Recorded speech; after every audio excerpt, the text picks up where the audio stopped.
Hello, and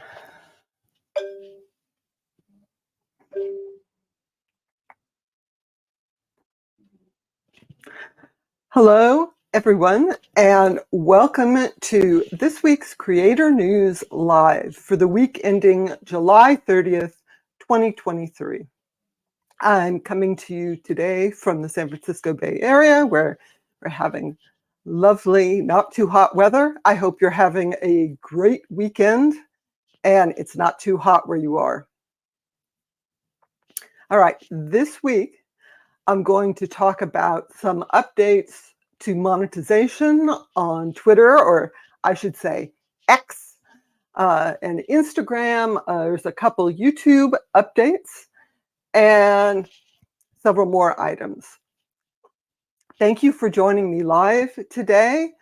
Please introduce yourself in the chat. If you have any comments or questions about this week's updates, please post.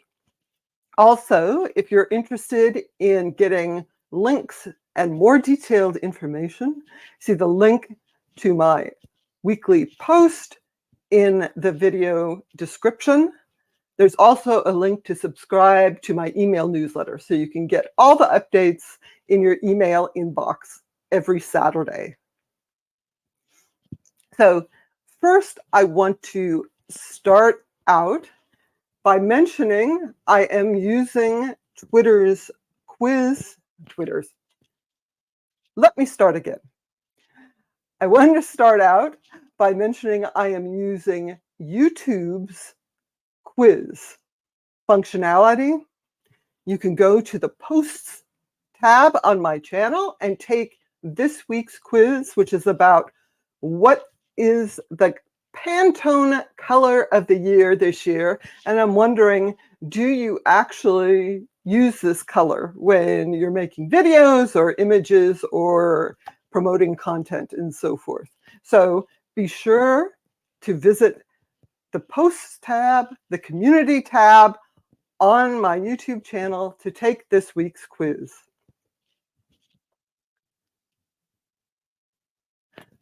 So now I want to get started with some of the big updates for this week. The big news, which I obviously have on my mind, is that Twitter changed their name to X, which seems to be like Elon Musk's favorite thing. It's been kind of weird because now you get a giant X instead of the cute Twitter bird. But there's still Twitter mentioned all over the site, and it's at twitter.com. X.com redirects to twitter.com, but not the other way around. That's obviously a much larger migration. If they started using X.com instead of twitter.com, for example, it could break a lot of the links people have shared over the years to Twitter, which is obviously not a good thing for anyone. So we will see how that goes. I wanted to point out this has generated a lot of commentary, but this particular tweet from Bill Hartzer, let me make sure that people can see.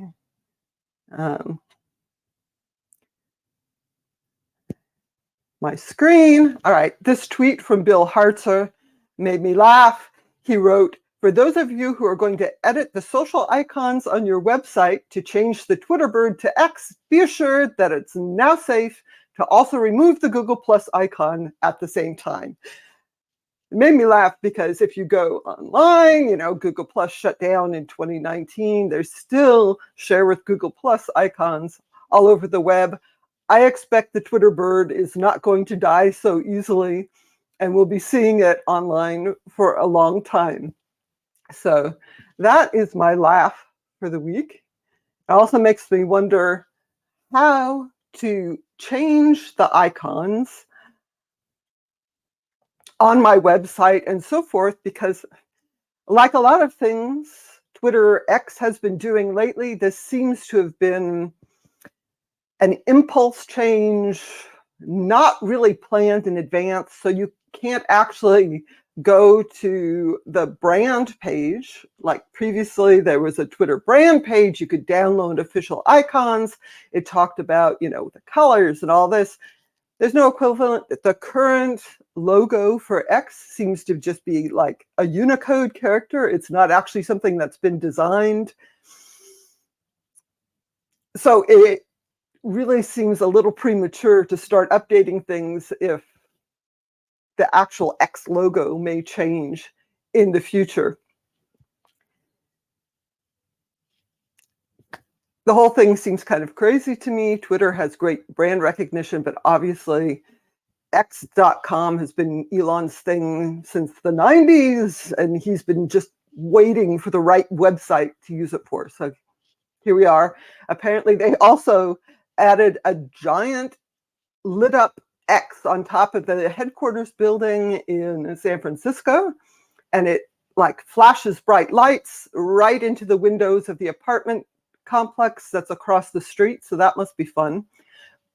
And like everything else, it looked like a bunch of Twitter X employees just like went to Home Depot and bought stuff and put it up themselves. It will probably fall down. So that is what's happening at X in terms of branding. But the really big update this week is actually that they expanded monetization to users. More countries, more people are eligible. Oh, I see a question from Escuela Digital. When will they change the domain from Twitter to X?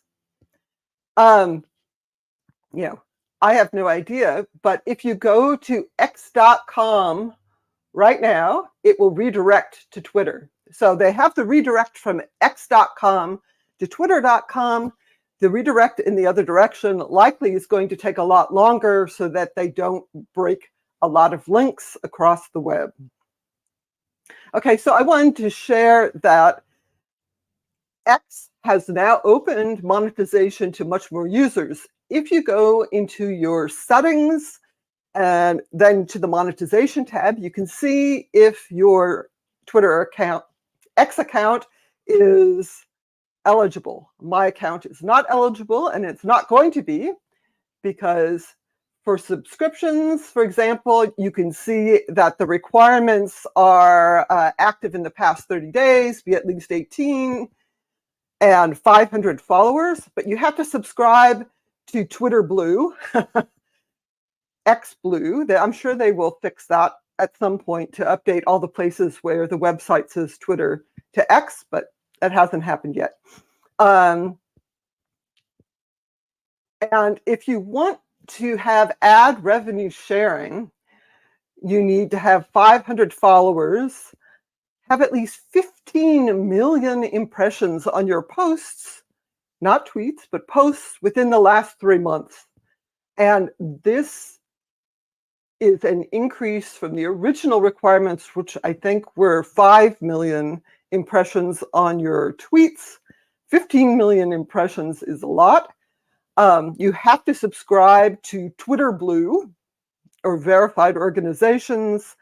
And I believe it's the case that you only get ad revenue sharing for your impressions generated by other Twitter Blue subscribers, something like that. And it was pointed out on social media today that originally Elon Musk said people stealing posts will not allowed to be monetized, but apparently the splash screen doesn't actually say that anymore, and it was pointed out that some of the highest earning accounts do actually borrow a lot of content.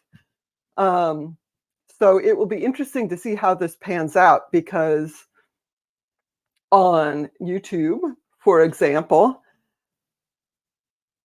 brand safety is paramount. There was the whole adpocalypse on YouTube where advertisers were really unhappy where their ads were showing. It is not clear that X currently is doing brand safety very well.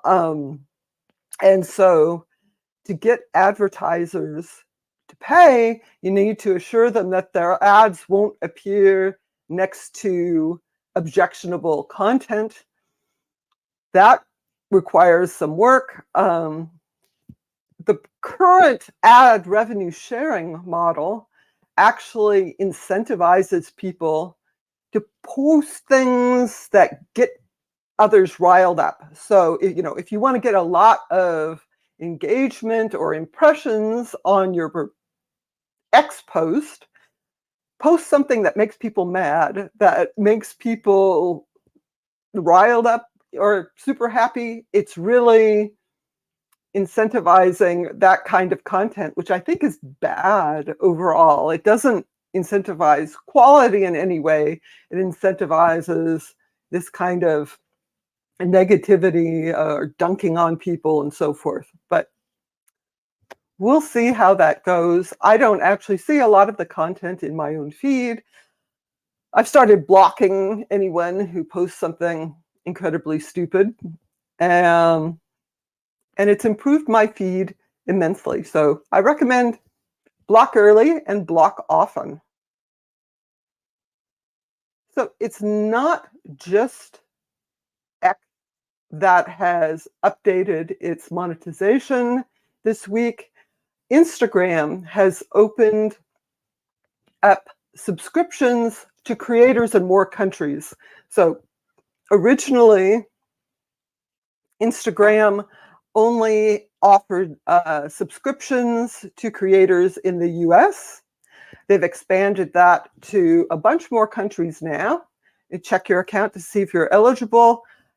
And this is really, I think, one of the main trends where instead of depending on ad revenue, you're depending on small amounts given by your fans. So that would be like memberships on YouTube. On Instagram, it's subscribers. You can create exclusive content, posts, stories, reels, live streams. You can create a subscriber-only broadcast channel, which lets you just post text things. And then your subscribers can see a special badge next to their comments. So this seems to be the trend. If you're really active on Instagram and have a big fan base there, it may be worth giving this a try. So those are the big monetization updates. On YouTube this week, the big announcement, it wasn't really that huge, is that they are updating YouTube Studio navigation. It's going to be much clearer to navigate inside your account. There's going to be filters and buttons so that you can easily change accounts. And if you're interested, you should go over to the Creator Insider YouTube channel and watch the whole announcement video. So I think that's going to be a good sort of quality of life improvement, because a lot of the settings are really buried. Studio settings, we're modernizing the channel header Just and allowing to creators to edit their channel banner. Look at YouTube. So to look at YouTube a little more closely this week, they also announced their earnings. So this is an article in Variety where YouTube's second quarter 2023 ad sales had a modest year-over-year increase. Alphabet, the parent company of Google and YouTube, had growth as well. This is actually a really good thing if you're monetizing your content using AdSense ads on your website, or if you are a YouTube partner. Ad revenue is up. If you're using the ad revenue sharing, that means there's a bigger pot of money to share. So that's a good thing. I think there has been some disappointment from people who have monetization enabled in their YouTube shorts. That revenue hasn't been great. I suspect part of that is that YouTube needs to get more advertisers in the shorts feed. It's a good thing if that's happening.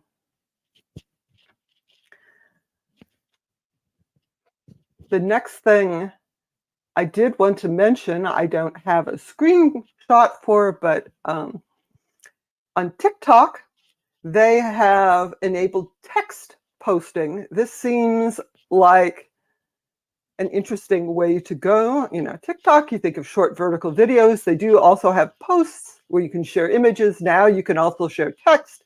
You can put stickers on it and so forth.